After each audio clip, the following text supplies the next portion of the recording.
Breaking news చూస్తున్నారు. మహిళా police commissioner Sumathi సంచలన ఆపరేషన్ కు తరలిపారు. అవును, కమిషనర్ గా ఛార్జ్ తీసుకున్న ఫస్ట్ డేనే ఫీల్డ్ లోకి ఎంట్రీ ఇచ్చారు ఆమె. దీంతో దిల్సుఖ్ నగర్ బస్ స్టాండ్ కు చేరుకున్నారు.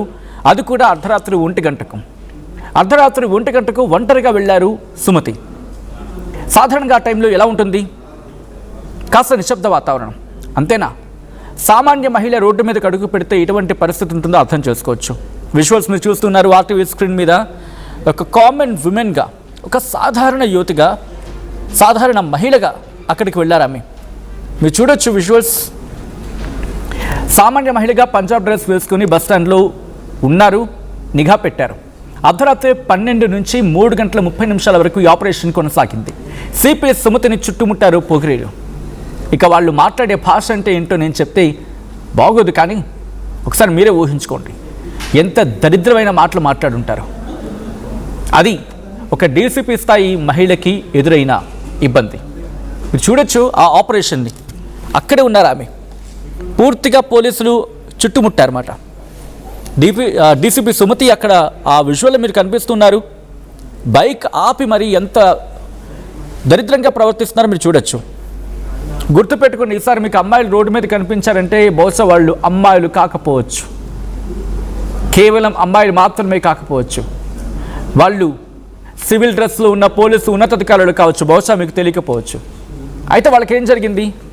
ఇది కదా మీకు కాస్త ఎంతూసియాస్టిక్గా మీకు అనిపిస్తోంది, కాస్త ఎంతూసియాస్టిక్ అనిపిస్తోంది.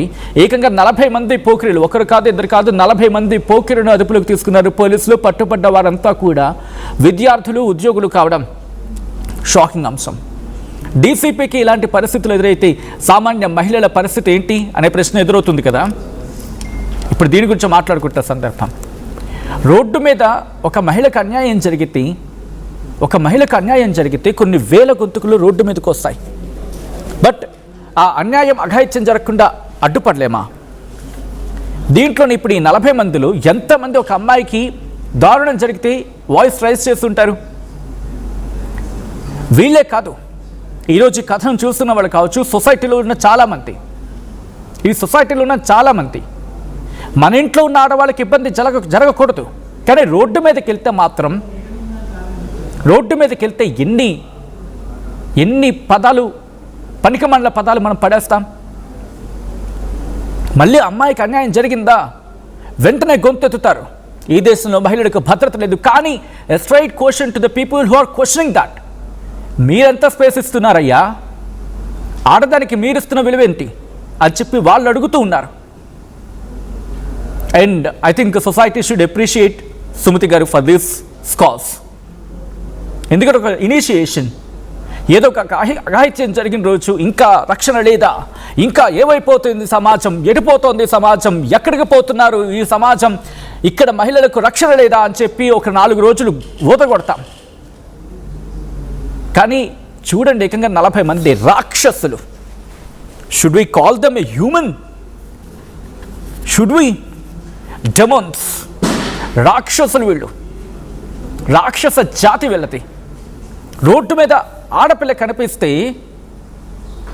ఆడపిల్ల ఒంటరిగా కనిపిస్తే ఎంతమంది దుర్మార్గులు లేరు?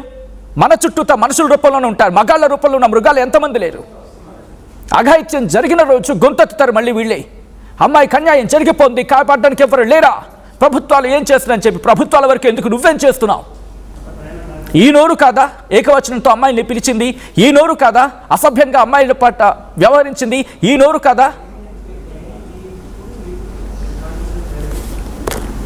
కాస్త మీకు ఎమోషనల్గా అనిపించవచ్చు, కానీ దట్స్ ట్రూ. ఈరోజు మనం మాట్లాడుకుంటున్నాం, మహిళల స్వేచ్ఛ గురించి మాట్లాడుకుంటున్నాం, మహిళల గురించి మాట్లాడుకుంటున్నాం, మహిళల రక్షణ గురించి మాట్లాడుకుంటున్నాం. కానీ దురదృష్టం ఏంటంటే మహిళల పట్ల ఇటువంటి అఘాయిత్యాలు, లేకపోతే ఇటువంటి ఘోరాలు. ఈరోజు నేను సుమతి గారిని డీసీపీ స్థాయిలో కాదు, ఒక మహిళగా రోడ్డు మీద నిల్చుంటే ఆమెకే ఎదురైతే, అంటే ఆమె గుండె ధైర్యంతో అక్కడ నిల్చున్నారు. నిల్చున్న ఒక మహిళ, అదే మన సాధారణ అమ్మాయి పరిస్థితి ఏంటి? ఆ దుర్మార్గుల్లో 40 మందిలో ఒక్క వెధవకి ఒక్క పనికిమాలిన థాట్ వచ్చింది అనుకుందాం. ఆ రోజు ఆ అమ్మాయి పరిస్థితి ఏంటి? 40 మంది కేవలం దిల్సుఖ్ నగర్లో